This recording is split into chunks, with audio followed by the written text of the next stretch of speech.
Imagine ಮಾಡ್ಕೊಳ್ಳಿ, ನೀವು save ಮಾಡೋ ದುಡ್ಡೆಲ್ಲೂ ಒಂದೇ ಸಲ ಕಿತ್ತರ್ಕೊಂಡು ಹೋದ್ರೆ ಹೆಂಗಿರುತ್ತೆ? ನೀವು ಅನ್ಬೋದು, ಇಲ್ಲ ಗುರು ನಾನು ನೀಟಾಗಿ ಸೇವ್ ಮಾಡ್ತೀನಿ, ಕೇರ್ಫುಲ್ ಆಗಿ ಇನ್ವೆಸ್ಟ್ ಮಾಡ್ತೀನಿ, ಅದಂಗೆ ಒಂದೇ ಸಲ ಇದಾಗ್ಬಿಡುತ್ತೆ ಅಂತ. ಆಕ್ಚುಲಿ ನಿಮ್ಮ ಹತ್ರ ಸೇವಿಂಗ್ಸ್ ಹ್ಯಾಬಿಟ್ ಮತ್ತೆ ಇನ್ವೆಸ್ಟ್ಮೆಂಟ್ ಹ್ಯಾಬಿಟ್ ಇದ್ರೂ ಕೂಡ ನಿಮ್ಮ ದುಡ್ಡು ನಿಮ್ಮ ಕಡೆಯಿಂದ ಹೋಗ್ಬಿಡುತ್ತೆ. ಹೆಂಗೆ ಅಂದ್ರೆ, ಒಂದು ಜಸ್ಟ್ ಹಾಸ್ಪಿಟಲ್ ಎಮರ್ಜೆನ್ಸಿಯಿಂದ ಸಡನ್ ಆಗಿ ನಿಮಗೆ ಅಥವಾ ನಿಮ್ಮ ಮನೆಗೆ ಯಾರಿಗಾದ್ರು ಹುಷಾರಿಲ್ಲ ಅಂದ್ರೆ ನೀವು ಹಾಸ್ಪಿಟ್ಲಿಗೆ ಕರ್ಕೊಂಡು ಹೋದ್ರೆ ಲಕ್ಷಾಂತರ ರೂಪಾಯಿ ಬಿಲ್ ಮಾಡ್ತಾರೆ.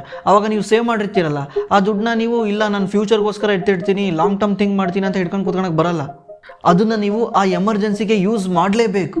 ಇದರಿಂದನೇ ನಿಮ್ಮ ಸೇವಿಂಗ್ಸು ಇನ್ವೆಸ್ಟ್ಮೆಂಟು ಒಂದು ಸೆಕೆಂಡಲ್ಲಿ ವ್ಯಾನಿಷ್ ಆಗ್ಬಿಡುತ್ತೆ. ಇದನ್ನು ತಪ್ಪಿಸ್ಕೊಬೇಕಾದ್ರೆ ನಿಮ್ಮ ಹತ್ರ ಒಂದು ಹೆಲ್ತ್ ಇನ್ಶೂರೆನ್ಸ್ ಇರಬೇಕು. ಹೆಲ್ತ್ ಇನ್ಶೂರೆನ್ಸ್ ಇದ್ರೆ ಈ ಇನ್ಶೂರೆನ್ಸು ನಮ್ಮನ್ನು ಇಂಥ ಪರಿಸ್ಥಿತಿನಲ್ಲಿ ಕಾಪಾಡುತ್ತೆ. ಹೆಲ್ತ್ ಇನ್ಶೂರೆನ್ಸ್ ಬಂದ್ಬಿಟ್ಟು ನಮ್ಮ ಹಾಸ್ಪಿಟಲ್ ಬಿಲ್ನ ಪೇ ಮಾಡುತ್ತೆ. ನೀವು ದುಡಿಯೋದ್ರಲ್ಲಿ ತಿಂಗಳ 500ರಿಂದ 600 ರೂಪಾಯಿ ಎತ್ತಿಟ್ರೆ, ನೀವೇನಾದ್ರು ಹೆಂಗಾಗಿದ್ರೆ ಆರಾಮ್ಸೆ ನಿಮಗೆ ಅಪ್ ಟು 1 ಕೋಟಿವರೆಗೂ ಹೆಲ್ತ್ ಇನ್ಶೂರೆನ್ಸ್ ಸಿಗುತ್ತೆ. ಅವಾಗ ನೀವು ಯಾವುದೇ ರೀತಿ ಥರ ಅನ್ಸರ್ಟನಿಟಿ ಬಗ್ಗೆ ಯೋಚನೆ ಮಾಡ್ಕೊಂಡು ಕುತ್ಕೊಳ್ಳಂಗಿಲ್ಲ. ನಿಮ್ಮ ಫ್ಯೂಚರ್ನ ನೀವೇ ಪ್ರೊಟೆಕ್ಟ್ ಮಾಡ್ಕೊಂಡು ಇಟ್ಕೊಬೋದು. ಆಮೇಲೆ ತುಂಬ ಜನ ಯೋಚನೆ ಮಾಡ್ಬೋದು, ನಾನು ಇವಾಗ ಹೆಲ್ತಿ ಆಗಿದ್ದೀನಲ್ಲ, ನನಗೆ ಯಾಕೆ ಹೆಲ್ತ್ ಇನ್ಶೂರೆನ್ಸ್ ಅಂತ. ನೀವು ಯಂಗ್ ಏಜಲ್ಲೇ ಹೆಲ್ತ್ ಇನ್ಶೂರೆನ್ಸ್ ತಗೊಂಡ್ರೆ ಇದ್ರ ಪ್ರೀಮಿಯಂ ತುಂಬ ಕಡಿಮೆ ಇರುತ್ತೆ. ಮತ್ತೆ ನಿಮ್ಗೆ ಒಂದು ದಿವಸ ನಾಳೆ ಕಾಯಿಲೆ ಬಂದರೂ ಕೂಡ ಇದು ನಿಮ್ಮನ್ನು ಪ್ರೊಟೆಕ್ಟ್ ಮಾಡುತ್ತೆ. ನೀವೇನಾದರೂ ಈ ಹೆಲ್ತ್ ಇನ್ಶೂರೆನ್ಸ್ನ ಬೈ ಮಾಡಬೇಕಿದ್ರೆ ನಮ್ಮ ಹೋಮ್ ಪೇಜ್ ಕ್ಲಿಕ್ ಮಾಡಿದ್ರೆ ನಿಮ್ಗೆ ಒಂದು ಲಿಂಕ್ ಸಿಗುತ್ತೆ. ಆ ಲಿಂಕ್ ಥ್ರೂ ನೀವು ಬೈ ಮಾಡಿದ್ರೆ ನಿಮ್ಗೆ ಅಪ್ ಟು 25% ಡಿಸ್ಕೌಂಟ್ ಸಿಗುತ್ತೆ.